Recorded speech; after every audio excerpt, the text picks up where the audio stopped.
कार्यक्रम को देखने बैठें तो कॉपी और पेन भी साथ में ज़रूर लेकर बैठें। तो चलिए शुरू करते हैं आज के मुख्य विषय पर चर्चा। आज के अंक में गुरुजी हम बात करेंगे चेचक के दाग।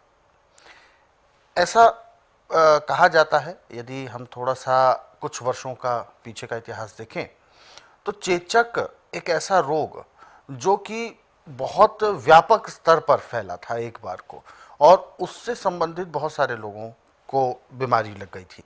कहते हैं चेचक जब भी होता है, एक तो जब होता है तब बहुत ज़्यादा परेशानी देकर जाता है, लेकिन जब ठीक होता है तो उसके बाद बहुत सारे उसके जो असर होते हैं वो कई वर्षों तक रह जाते हैं। तो किस तरीके का रोग है ये चेचक और क्या है इसकी रोकथाम? देखिए, चेचक एक ऐसा रोग है जिसमें छोटे छोटे दाने से शरीर में हो जाते हैं। और ये जब पकता दाना तो इसके अंदर से चने के दाने, मसूर के दाने बराबर छोटे छोटे पीस निकलते हैं और वहाँ दाग पड़ जाता है। और आँखों के अंदर यदि इसके पड़ गए तो आदमी अंधा भी हो जाता है। ये बीमारी काफ़ी खतरनाक है। अब तो खैर इस पर काफ़ी कंट्रोल है,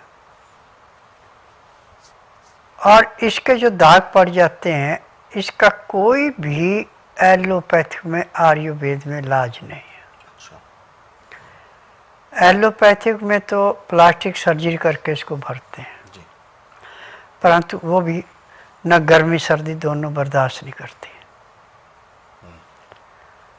स्वस्थ विचार में इसको ऐसे समझो जैसे दूध में से मक्खी निकालना, ऐसे इसका उपचार है। संतरा खा के जो इसका छिलका है उसको आप छाया में सुखा लें, सुखा के उसका पाउडर बना के किसी भी कांच की शीशी के अंदर रख लें, चाहे आप 50 साल रखें। यदि उसमें हवा अंदर नहीं जा रही तो खराब नहीं हो रहा। उसमें से आप जितनी जगह पे आप लगाना जहाँ गड्ढे पड़े हैं, ताजे गड्ढे हो, वो पुराने गड्ढे नहीं भरते। 4 साल के बाद पुराना गड्ढा माना जाता है, 4 साल से पहले के तो भर जाते हैं। गुलाब जल में उसको अच्छी तरह से लेसी बना के जैसे मल मोती है, और उन गड्ढों में भर दें अच्छी तरह, और रात को सो जाएं। सुबह उठ के हल्के गर्म पानी से मुंह धोते जाएं, तो कुछ ही समय में वो गड्ढे भर जाते हैं। ये संतरे में और गुलाब के जल में गुण है। परंतु खान पान पे विशेष ध्यान देना पड़ता है कि इसमें गेहूं टोटली बंद करनी पड़ती है। चना है, सोयाबीन है, बाजरा है, मूंग है, मोठ है, चुलाई है, सिंघाड़े हैं। ये सारी चीज़ें अपनी इच्छा के अनुसार कम ज़्यादा भी ले सकते हैं। धो के सुखा के मिला के रख लें। 50 ग्राम अजवाइन, 100 ग्राम तिल भून के मिला के फिर आटा पिसाएं। आटा भी ज़्यादा बारीक नहीं करना, ना इसको छानना। आटा भी हाथ में लेके ऐसे सरके, और इसकी रोटी ताज़ी ताज़ी गर्म गर्म खानी है। जितनी भूखा उतना आटा लेके गूंद के सख्त गूंदना, और खुले पानी में डुबो के रख देना। इतने में दाल सब्जी जो आपने खानी है, सब्जी का छिलका नहीं उतारना, दाल छिलके वाली लेनी, धुली हुई नहीं लेनी। मिट्टी के बर्तन में पकाएं तो सोने पे सुहागा, नहीं तो आप पीतल का कलाईदार या स्टील के बर्तन में बना सकते हैं। अमोनिया के बर्तन में कभी नहीं बनाना इसको। अब जब दाल सब्जी पक रही तो उसमें हल्दी, काली मिर्च, सिंधा या काला नमक, आयोडीन नमक नहीं डालना जी। जब आपकी दाल या सब्जी तैयार हो जाए, या हरे पत्तों वाली सब्जी बनाई वो तैयार हो जाए, तो उसको बर्तन को नीचे उतार लें। उस आटे को पानी से निकाल के दोबारा गूंदें, वो मुलायम हो गया, सख्त रखा था। अब इसकी रोटी आपकी ऐसे बननी जैसे बाजरे की रोटी होती है।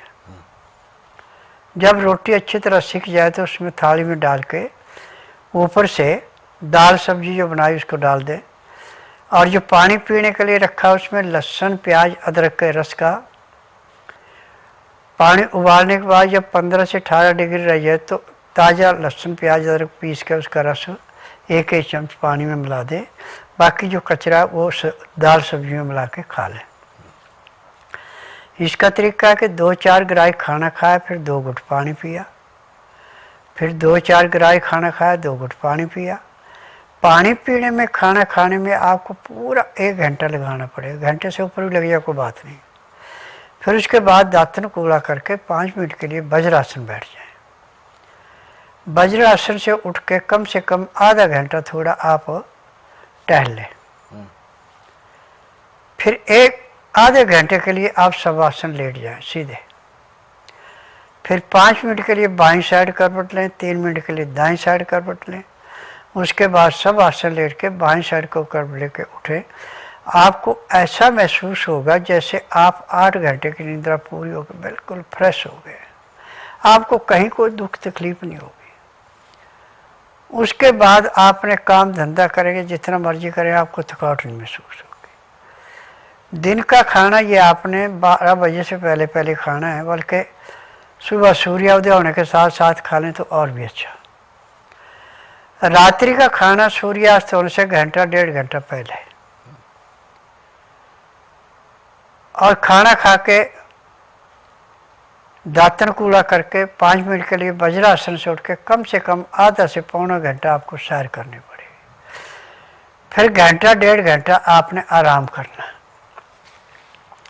उसमें चाहे आप धार्मिक सीरियल देखें, चाहे धार्मिक किताबें पढ़ें, चाहे परिवार में अड़ पड़ोस में रिश्तेदार में बातचीत करें, वो आपकी इच्छा है। रात ठीक 9 से 10 के अंदर सो जाना। सुबह 4 बजे आपको ऐसे अलार्म लगेगा पेट से जैसे घड़ी पे अलार्म होता है।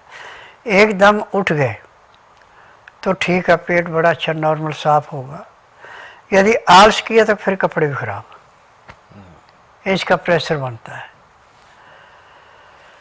जब आप फ्रेश होके आगे दातन कूड़ा कर लिए तो आधा घंटा कपाल भाती, 15 मिनट भस्त्रिका, 8-10 बार अग्निसार, 15-20 बार उज्जयी, 25-30 बार ब्रह्मणी, 5 मिनट कुंभक, 1 घंटा लोन रोन करना अति आवश्यक है। जब आप इस क्रिया को करेंगे तो पैर के तलुए से सिर के बाल तक की सब नस नाड़ियों में खून का दौरा ऐसे चलेगा जैसे फुल स्पीड पे गाड़ी चलती है। फिर इसके बाद यदि आपके पास टाइम है तो मंडूकासन, पवन मुक्तासन, गौमुखासन, शवासन, सर्वांगासन, हलासन, शीर्षासन, बटरफ्लाई।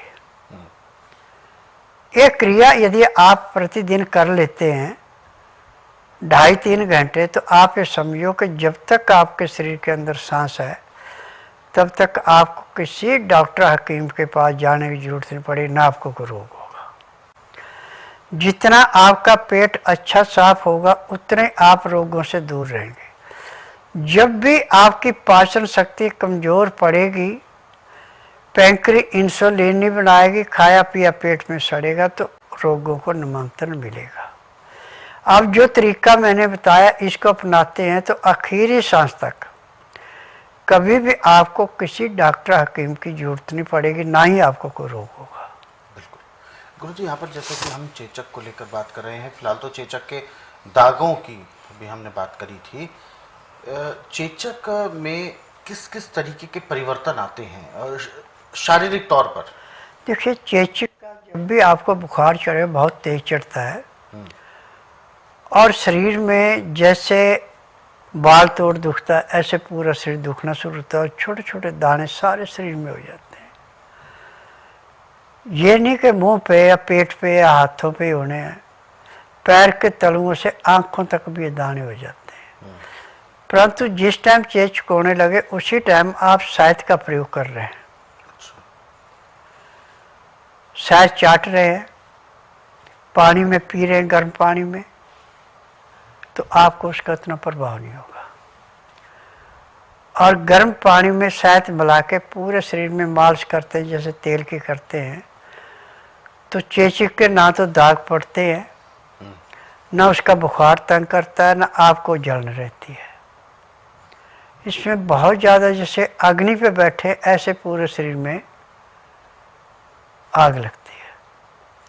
परंतु शहद एक ऐसी दिव्य वस्तु है जो कि मधुमक्खियों ने पराग इकट्ठा करके फूलों से और अपने पंखों की हवा देके उसको शहद का रूप दिया है। ये ऐसे समझो कि जैसे डूबते को तिनका दे दिया, उसके सहारे वो बाहर लग गया के ऐसे रोग को काटता है।